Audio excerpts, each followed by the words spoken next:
സാധാരണ പാമ്പ് കടിയേറ്റ് കഴിഞ്ഞാല് ഫസ്റ്റ് എയ്ഡ് എന്ന നിലയ്ക്ക് നമ്മള് കെട്ടുകയൊക്കെ ചെയ്യും. മുറുക്ക് കെട്ടുകയൊക്കെ ചെയ്യും. അപ്പം അത് ഈ പ്രാഥമിക ശുശ്രൂഷയില് പെടുന്ന കുറെ കാര്യങ്ങളാണെങ്കിൽ പോലും അതിന്റെ ഒരു ഐഡിയ തരാമോ? ഈ വിഷയത്തിൽ നമ്മുടെ നാട്ടിൽ ഒരുപാട് മിത്തുകളുണ്ട്, പല പ്രവണതകളുണ്ട്. അതിൽ ഒരു 95% അശാസ്ത്രീയമായിട്ടുള്ളതാണ്. പാമ്പ് കടി ഏറ്റാൽ ഏറ്റവും പെട്ടെന്ന് ചെയ്യേണ്ട കാര്യം ASV, ഈ പറഞ്ഞ മരുന്ന് അവൈലബിൾ ആയ ഹോസ്പിറ്റലിലേക്ക് എത്തിക്കുക എന്നുള്ളതാണ്. അത് ഈവൻ നമ്മുടെ സർക്കാർ ഇപ്പോൾ 108 ആംബുലൻസ് സർവീസിലേക്ക് ഇതും ഇൻകോർപ്പറേറ്റ് ചെയ്തിട്ടുണ്ട്. 108 വിളിച്ചു കഴിഞ്ഞാൽ ASV ഉള്ള ഹോസ്പിറ്റലിലേക്ക് എത്രയും പെട്ടെന്ന് കൊണ്ടു ചെല്ലുക എന്നുള്ളതാണ്. അത് മുന്നോടിയായിട്ട് ചെയ്യേണ്ട ഒന്ന് രണ്ട് കാര്യങ്ങളേ ഉള്ളൂ. ഒന്ന്, ആ കടിച്ച അവയവം കാലാണെങ്കിലും കൈ ആണെങ്കിലും അനക്കാതെ വെക്കുക എന്നുള്ളതാണ്. അപ്പോൾ നമ്മൾ മെഡിക്കൽ ടൈമിൽ അതിന് സ്പ്ലിൻറ്റിങ് എന്ന് പറയും. അതായത് ഒരു കട്ടിയുള്ള ഒരു കമ്പോ കോലോ എന്തെങ്കിലും വെച്ചിട്ട്, ഇപ്പോൾ കയ്യിലാണ് കടിച്ചതെങ്കിൽ കെട്ടിവെക്കുക, കൈ അനങ്ങാതിരിക്കുക.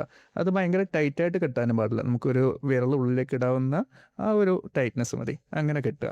അതേപോലെ പണ്ട് കാലങ്ങളിൽ കണ്ടുവരുന്ന കാര്യമാണ് തുണി അല്ലെങ്കിൽ ചണമൊക്കെ ഉപയോഗിച്ച് ടൈറ്റായിട്ട് കെട്ടുക.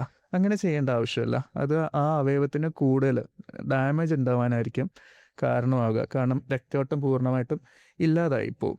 അതുപോലെ മഞ്ഞൾ തേക്കുക, മറ്റ് നാടൻ മരുന്നുകൾ തേക്കുക. ഇതൊക്കെ കൂടുതൽ ആ ഭാഗത്ത് റിയാക്ഷൻ ഉണ്ടാവാനും കോംപ്ലിക്കേഷൻസ് കൂടാനും, അതേപോലെ പാമ്പ് കടിച്ച ലക്ഷണങ്ങൾ പുറത്ത് വരാതെ അത് മാസ്ക് ചെയ്യപ്പെടാനും കാരണമാകും. അപ്പോൾ പ്രോപ്പറായിട്ടുള്ള ട്രീറ്റ്മെൻറ്റ് കിട്ടിയില്ലെന്ന് വരാം. അതാണ് ഒരു പ്രശ്നം. പിന്നെ എത്രയും പെട്ടെന്ന് രോഗിയെ ഹോസ്പിറ്റലിൽ എത്തിക്കുക എന്നുള്ളതേ ഉള്ളൂ. അതിപ്പം കഴുകണ്ട അങ്ങനെയല്ല. നമ്മൾ സോപ്പുകൾ ഉപയോഗിച്ച് കഴുകണമെന്ന് ചിലർ പറയും. പക്ഷേ കഴുകും തോറും അവിടെ കൂടുതൽ അമർത്തി കഴിയുമ്പം വീണ്ടും വിഷം ഉള്ളിലേക്ക് ചെല്ലുകയാണ്. അപ്പം അങ്ങനത്തെ എല്ലാ കാര്യങ്ങളും ഒഴിവാക്കാൻ തന്നെയാണ് പുതിയ സ്റ്റഡീസ് പറയുന്നത്. Okay, okay.